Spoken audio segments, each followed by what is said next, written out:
नमस्कार शुभ सकाळ। आज सेप्टेम्बर मास 7 तारिख रविवार।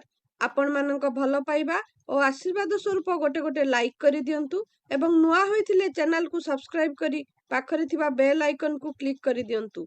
मु आज आपण मानक पई केतेगोटी गुरुत्वपूर्ण खबर आनिछि।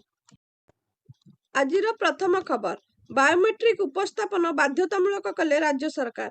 पंचायत कर्मचारी बीडीओ बायोमेट्रिक व्यवस्था पंचायत समिति जिला परिषद कार्यालय लागू हेब। यथाशीघ्र बायोमेट्रिक व्यवस्था कार्यकारी करने को निर्देश। परवर्ती खबर, सेप्टेम्बर 7 तारिख तथा भाद्रव पूर्णिमा रे प्रथम चंद्रग्रहण पड़ुछि, जहाँकि भारत में देखा मिलिବ। जहाकु नहीं शुभ अशुभर गणना करुछंती ज्योतिर्विद। तेबे एही चंद्रग्रहण यह राति 9:58 आरंभ हेब एवं 8 सेप्टेम्बर राति 1:26 रे शेष हेब। प्राय 3 घंटा 28 मिनिट पर्यंत चलिब। एही ग्रहण सारा भारत रे दृश्यमान हेब। तेबे चंद्रग्रहण पुरी रे राति 9:57 22 सेकेंड रु राति 1:27 17 सेकेंड पर्यंत अर्थात दीर्घ 3.5 घंटा धरी अनुष्ठित हेब। चंद्रग्रहणर सूतक सेप्टेम्बर 7 तारिख दिन 12:19 ठारू लागू हेब आउ 8 तारिख राति 1:26 रे समाप्त हेब। छोट शिशु, वयस्क व्यक्ति एवं असुस्थ लोकंक पई सूतक काल संध्या 6:36 आरंभ होई ग्रहण छाड़िबा पर्यंत लागू हेब। तेबे चंद्रग्रहण को नहीं पूरी छत्तीस निजोग बैठक रे नीति निर्घंट स्थिर करा जायछि। निर्घंट अनुसार दिन 12:57 ठारू पाक त्याग बा हांडी छाड़ करा जिवो। एहा सहित एही समय पर ठारू देवनीति मध्य निषेध करा जायछि। परवर्ती खबर, स्थानांतर हेब 42 वर्षर हुंडी। नाट मंडप रे चालीछि जागा खोजा। श्रीमंदिर नाट मंडप रे स्थापन होइथिबा हुंडी स्थानांतर हेब। सेप्टेम्बर 15 रु धाड़ी दर्शन व्यवस्था आरंभ हेबा नै कुहा जाइथिला बेले एही हुंडी बाधा सृष्टि करि पारे बोली आशंका करा जाई एहाकु हटाइबाकु स्थिर होइछि। एथिपई नाट मंडप रे जागा खोजा चालीछि। धाड़ी दर्शन आरंभ हेले भक्त माने धाड़ी रे बैरिकेड देई जिवे, अर्थात नाट मंडप बारिकेड व्यतीत अन्य कौन स्थान को जाई परिबेनी। भक्त 7 पाहाच दे प्रवेश करिवे एवं घंटी किंबा पंडा द्वार दे बाहरिबे। एपरिकी गरुड़ स्तंभ को मध्य छुई परिबे नाही। एणु धाड़ी रे बैरिकेड दे जिबा बेले भक्तंक हाथ पांतरे जेभଳି हुंडी रहिबो ताहा निश्चित हेबा जरूरी, नचेत अनेक भक्त महाप्रभु को दान करिबारु वंचित हेबे। सेथिपई एक स्वतंत्र जगह खोजा चलीछि जेउठी एही हुंडी प्रत्येक भक्तंक हाथ पांतरे रहिबो एवं साधारण दर्शन रे कोनोसी विशृंखला हेबो नाही। उभय एएसआई और श्रीमंदिर प्रशासन मिलित भावे दुईटी जगह चिन्हट करिसंती। एथिरु गोटिए जगह स्थिर करा जिवो बोली जणा पड़िछि। परवर्ती खबर, महादेवंक समुदाय 12 ज्योतिर्लिंग देवभूमि भारतर विभिन्न स्थान रे पूजा पाउछि। तेबे एही ज्योतिर्लिंगक मध्य रे अन्यतम हेउछि गुजरात रो विश्व प्रसिद्ध सोमनाथ मंदिर। एही सौंदर्य को देखिले आखि झलसी उठे। एही सोमनाथ मंदिर अविकल रूप राजधानी झलसिबाकु जाउछि। गंगानगर युवा परिषद पक्षरु चलित वर्ष सोमनाथ मंदिर आकृतिर मंडप रे पूजा पाइबे माँ दुर्गा। 1979 मसीह आरंभ होइतिबा एही परिषद प्रतिवर्ष किछि नुआ करिबाकु चेष्टा करिछि। चलित वर्ष पूजा पई 20 लाख टंकार बजेट रहिछि। तोरणर उच्चता 60 फुट रहितिला बेले मूर्तिर उच्चता 16 फुट रहिछि।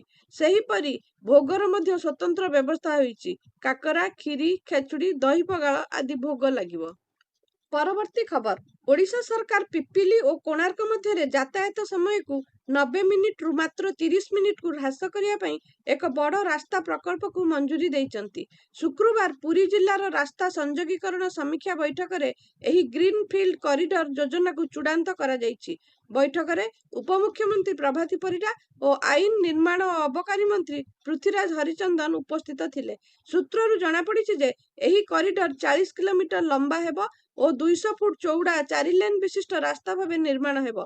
एही रास्ता रे गाड़ी घंटा प्रति 100 किलोमीटर बेगरे चली परिबो। उपमुख्यमंत्री कहिसंती रास्तार डिजाइन काम आरंभ होइछि। मंजूरी मिलिबा परे जमी अधिग्रहण आरंभ हेबो।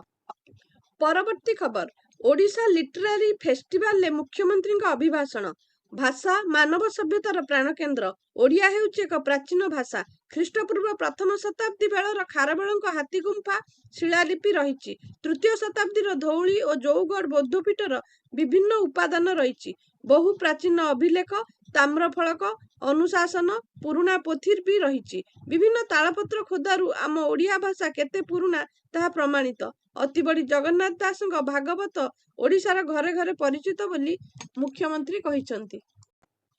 ପରବର୍ତ୍ତୀ ଖବର, ଦିଲ୍ଲୀର ଐତିହାସିକ ଲାଲକିଲ୍ଲା ପରିସରରେ ଚୋରିର ଏକ ଘଟଣା ଏବେ ହଇଚଇ ସୃଷ୍ଟି କରିବା ସହ ସୁରକ୍ଷାକୁ ନେଇ ଅନେକ ପ୍ରଶ୍ନବାଚୀ ସୃଷ୍ଟି କରିଛି। ପରିସରରୁ କୋଟିଏ ଟଙ୍କା ମୂଲ୍ୟର ହୀରା ଲାଗିଥିବା ସୁନା କଳସ ଚୋରି ହୋଇଥିବା ମାମଲା ଶନିବାର ସାମ୍ନାକୁ ଆସିଥିଲା। ମିଳିଥିବା ସୂଚନା ଅନୁଯାୟୀ ଲାଲକିଲ୍ଲା ପରିସରରେ ଏକ କାର୍ଯ୍ୟକ୍ରମ ଆୟୋଜିତ କରାଯାଇଥିଲା। ସେହି ସମୟରେ ଏହି କଳସ ଚୋରି ହୋଇଥିବା ନେଇ ଅଭିଯୋଗ ହୋଇଛି। ଏହି ଖବର ଜଣାପଡ଼ିବା ପରେ ସୁରକ୍ଷାକର୍ମୀଙ୍କ ହୋସ୍ ଉଡ଼ି ଯାଇଥିଲା। ମାତ୍ର ଚୋରି କରିଥିବା ଅଭିଯୁକ୍ତକୁ ପୋଲିସ ଗିରଫ କରିଛି। କୁହାଯାଉଛି ଯେ କଳସରେ 760 ଗ୍ରାମ ସୁନା ଏବଂ 160 ଗ୍ରାମ ହୀରା ଖଚିତ ହୋଇଥିଲା। ଏହି କଳସର ମୂଲ୍ୟ ପ୍ରାୟ 1 କୋଟି ବୋଲି କୁହାଯାଉଛି। ମାମଲାର ସୂଚନା ପାଇବା ମାତ୍ରେ ପୋଲିସ ସକ୍ରିୟ ହୋଇ ଚୋରକୁ ଖୋଜିବା ଆରମ୍ଭ କରିଥିଲା। ସିସିଟିଭି ଫୁଟେଜ ମାଧ୍ୟମରେ ଜଣେ ସନ୍ଦିଗ୍ଧକୁ ଚିହ୍ନଟ କରି ଗିରଫ କରିଛି। ପରବର୍ତ୍ତୀ ଖବର, ମହାନଦୀ ଟ୍ରିବ୍ୟୁନାଲରେ ମହାନଦୀ ଜଳ ବିବାଦର ଶୁଣାଣି। ଓଡ଼ିଶା ପାଇଁ ପକ୍ଷ ରଖିଲେ ଏଜି ପୀତାମ୍ବର ଆଚାର୍ଯ୍ୟ। ଟ୍ରିବ୍ୟୁନାଲରେ ପକ୍ଷ ରଖିବା ପରେ ଏଜି ପୀତାମ୍ବର ଆଚାର୍ଯ୍ୟଙ୍କ ପ୍ରତିକ୍ରିୟା। ଓଡ଼ିଶା ଓ ଛତିଶଗଡ଼ ମଧ୍ୟରେ ଆପୋଷ ବୁଝାମଣା ଚାଲିଥିବା ଜଣାଇଲୁ। ଅକ୍ଟୋବର 11 ସୁଦ୍ଧା ବୁଝାମଣାର ଅଗ୍ରଗତି ଜଣାଇବାକୁ ଟ୍ରିବ୍ୟୁନାଲ କହିଛନ୍ତି। କାଲି ଦୁଇ ରାଜ୍ୟର ସର୍ବୋଚ୍ଚ ଯନ୍ତ୍ରୀଙ୍କ ମଧ୍ୟରେ ଆଲୋଚନା ହୋଇଛି। କେନ୍ଦ୍ର ସରକାରଙ୍କ ମଧ୍ୟସ୍ଥତାରେ ସମାଧାନ ପାଇଁ ଆଲୋଚନା ଜାରି ରହିଛି। ବିଗତ 7 ବର୍ଷର ପୂର୍ବ ସରକାର ସମାଧାନ ନେଇ କିଛି କରିନାହାନ୍ତି। ସରକାର ବଦଳିବା ପରେ ଆପୋଷ ବୁଝାମଣା ପାଇଁ ଚେଷ୍ଟା ଚାଲିଛି। କୌଣସି ଜଳ ବିବାଦ ସମାଧାନ ଟ୍ରିବ୍ୟୁନାଲରେ ହୋଇନାହିଁ। ଯଦି ବିବାଦର ସମାଧାନ ନ ହୁଏ, ପ୍ରକଳ୍ପ ପାଇଁ ସିଡବ୍ଲ୍ୟୁସିଙ୍କ ଅନୁମତି ମିଳିବ ନାହିଁ। ପରବର୍ତ୍ତୀ ଖବର, ଅଦିନିଆ ରଥଯାତ୍ରା ପ୍ରସଙ୍ଗରେ ଗଜପତି ମହାରାଜାଙ୍କ ପ୍ରେସମିଟ୍। ଇସ୍କନ ପାଖକୁ ପ୍ରାୟ 100 ପୃଷ୍ଠାର ଦସ୍ତାବିଜ ପଠାଯାଇଛି। ବିଦ୍ୱାନମାନଙ୍କ ମତକୁ ନେଇ ପ୍ରସ୍ତୁତ ଦସ୍ତାବିଜ ପଠାଯାଇଛି। 2025ରେ ତିଥି ବାହାରେ 68ଟି ସ୍ଥାନରେ ଇସ୍କନ ରଥଯାତ୍ରା କରିଛି। ଏପରି ନ କରିବା ପାଇଁ ଇସ୍କନ ସହ ବାରମ୍ବାର କଥାବାର୍ତ୍ତା କରିଛୁ। ବର୍ତ୍ତମାନ ସେମାନେ ଭାରତ ଭିତରେ ପରମ୍ପରା ମାନୁଛନ୍ତି, ମାତ୍ର ବିଦେଶରେ ସେମାନେ ପରମ୍ପରା ମାନୁନାହାନ୍ତି। କେବଳ ରଥଯାତ୍ରା ନୁହେଁ, ସ୍ନାନ ଯାତ୍ରାରେ ମଧ୍ୟ ବ୍ୟତିକ୍ରମ କରୁଛନ୍ତି। ଭାରତ ଭିତରେ ସ୍ନାନ ଯାତ୍ରାରେ ମଧ୍ୟ ବ୍ୟତିକ୍ରମ କରୁଛନ୍ତି। ଆଜି ମାୟାପୁରୀକୁ ଏନେଇ ବିସ୍ତୃତ ଭାବେ ଜଣାଇ ଦିଆଯାଇଛି। ମାୟାପୁରୀରୁ ଏନେଇ କ'ଣ ଜବାବ ଆସୁଛି, ଅପେକ୍ଷା ରହିଛି। ପରବର୍ତ୍ତୀ ଖବର, ଗୁଜରାଟର ପଞ୍ଚମହଲ ଜିଲ୍ଲାର ପାୱାଗଡ଼ ପାହାଡ଼ରେ ଥିବା ମନ୍ଦିରରେ ନିର୍ମାଣ କାର୍ଯ୍ୟ ପାଇଁ ନିର୍ମିତ ରୋପୱେ ଭାଙ୍ଗିଛି। ଏହି ଦୁର୍ଘଟଣାରେ 6 ଜଣଙ୍କର ମୃତ୍ୟୁ ହୋଇଥିଲା ବେଳେ 4 ଜଣ ଲୋକ ଆହତ ହୋଇଥିବାର ସୂଚନା ମିଳିଛି। ବର୍ତ୍ତମାନ ପ୍ରଶାସନିକ ଦଳ ଘଟଣାସ୍ଥଳରେ ପହଞ୍ଚି ଉଦ୍ଧାର କାର୍ଯ୍ୟ ଜାରି ରଖିଛନ୍ତି। ଆହତମାନଙ୍କୁ ହସ୍ପିଟାଲରେ ଭର୍ତ୍ତି କରାଯାଇଛି। ପଞ୍ଚମହଲ ଡିଏସ୍ପି ଡାକ୍ତର ହର୍ଷ ଦୁଧାତ ଦୁର୍ଘଟଣାରେ 6 ଜଣଙ୍କର ମୃତ୍ୟୁକୁ ନିଶ୍ଚିତ କରିଛନ୍ତି। ସେ କହିଛନ୍ତି ଯେ ଏହି ଦୁର୍ଘଟଣା ପାୱାଗଡ଼ରେ ଘଟିଛି। ଉଦ୍ଧାର କାର୍ଯ୍ୟ ଚାଲିଛି। ପ୍ରଶାସନର ସମସ୍ତ ବରିଷ୍ଠ ଅଧିକାରୀ ଘଟଣାସ୍ଥଳରେ ଉପସ୍ଥିତ ଅଛନ୍ତି। ସଦ୍ୟତମ ସୂଚନା ଅନୁଯାୟୀ ପାୱାଗଡ଼ ଦୁର୍ଘଟଣାରେ 2 ଜଣ ଲିଫ୍ଟ ଅପରେଟରଙ୍କ ସମେତ 6 ଜଣଙ୍କର ମୃତ୍ୟୁ ହୋଇଛି। ଏହା ବ୍ୟତୀତ ଅନ୍ୟ 4 ଜଣ ଆହତ ହୋଇଥିବାର ଜଣାପଡ଼ିଛି। ପାହାଡ଼ ଉପରକୁ ନିର୍ମାଣ ସାମଗ୍ରୀ ନେଉଥିବା ସମୟରେ ଏହି ଦୁର୍ଘଟଣା ଘଟିଥିଲା। ପରବର୍ତ୍ତୀ ଖବର, ଜାତିସଂଘ ସାଧାରଣ ପରିଷଦର ଉଚ୍ଚସ୍ତରୀୟ 80ତମ ବିତର୍କକୁ ସମ୍ବୋଧିତ କରିବେ ନାହିଁ ପ୍ରଧାନମନ୍ତ୍ରୀ ନରେନ୍ଦ୍ର ମୋଦି। ସଂଶୋଧିତ ବକ୍ତାଙ୍କ ତାଲିକା ଅନୁଯାୟୀ ହେବାକୁ ଥିବା ଏହି ସମ୍ମିଳନୀରେ ଭାରତ ପକ୍ଷରୁ ସେପ୍ଟେମ୍ବର 27 ତାରିଖରେ ବୈଦେଶିକ ବ୍ୟାପାର ମନ୍ତ୍ରୀ ଏସ୍ ଜୟଶଙ୍କର ତାଙ୍କର ଅଭିଭାଷଣ ରଖିବେ। ଜୁଲାଇରେ ପ୍ରକାଶ ପାଇଥିବା ଏକ ପୂର୍ବ ତାଲିକାରେ ପ୍ରଧାନମନ୍ତ୍ରୀ ମୋଦି ଭାରତକୁ ପ୍ରତିନିଧିତ୍ୱ କରିବେ ବୋଲି ସ୍ଥିର କରାଯାଇଥିଲା। ସେହିଦିନ ଇସ୍ରାଏଲ, ଚୀନ, ପାକିସ୍ତାନ ଏବଂ ବାଂଲାଦେଶ ସରକାର ମୁଖ୍ୟମାନେ ମଧ୍ୟ ସେମାନଙ୍କ ଅଭିଭାଷଣ ରଖିବାର କାର୍ଯ୍ୟକ୍ରମ ରହିଛି। ଏହି ପରିବର୍ତ୍ତନର ଅର୍ଥ ହେଉଛି ମୋଦି ଏଥର ଆନ୍ତର୍ଜାତୀୟ ମଞ୍ଚରେ ଅନ୍ୟ ଦେଶର ନେତାମାନଙ୍କ ସହିତ ୟୁଏନ୍ଜି ମଞ୍ଚ ସେୟାର କରିବେ ନାହିଁ। ସାଧାରଣ ବିତର୍କ ସେପ୍ଟେମ୍ବର 23ରୁ 29 ପର୍ଯ୍ୟନ୍ତ ଚାଲିବ, ଯେଉଁଥିରେ ପ୍ରଥମେ ବ୍ରାଜିଲ, ତାପରେ ଆମେରିକା କହିବ। ଆମେରିକାର ରାଷ୍ଟ୍ରପତି ଡୋନାଲ୍ଡ ଟ୍ରମ୍ପ ସେପ୍ଟେମ୍ବର 23ରେ ବିଶ୍ୱ ନେତାମାନଙ୍କୁ ସମ୍ବୋଧିତ କରିବେ। ଦ୍ୱିତୀୟ ଥର ପାଇଁ ହ୍ୱାଇଟ୍ ହାଉସକୁ ଫେରିବା ପରେ ଏହା ତାଙ୍କର ପ୍ରଥମ ୟୁଏନ୍ଜିଏ ଉପସ୍ଥିତି ହେବ। ଟ୍ରମ୍ପ ରୁଷରୁ ଭାରତର ତୈଳ ଆମଦାନୀକୁ ସାର୍ବଜନୀନ ଭାବେ ସମାଲୋଚନା କରିବାର କିଛି ଦିନ ପରେ ଏହି ୟୁଏନ୍ଜିଏ ଭାଷଣ ରଖିବେ ଯେତେବେଳେ ତାହା ଉପରେ ଭାରତର ତୀକ୍ଷ୍ଣ ନଜର ରହିବ। ପରବର୍ତ୍ତୀ ଖବର, ଏସିଆ କପ୍ 2025 ସେପ୍ଟେମ୍ବର 9ରୁ ୟୁଏଇରେ ଆରମ୍ଭ ହେବ। ଏଥିରେ ଭାଗ ନେବା ପାଇଁ 4 ସେପ୍ଟେମ୍ବରରେ ଭାରତ ଦୁବାଇରେ ପହଞ୍ଚିଛି। ଏଥର ଏସିଆ କପ୍ T20 ଫର୍ମାଟରେ ଖେଳାଯିବ। ଏଥିରେ ସୂର୍ଯ୍ୟକୁମାର ଯାଦବଙ୍କ ଅଧିନାୟକତ୍ୱରେ ଟିମ୍ ଇଣ୍ଡିଆ ଖେଳିବ।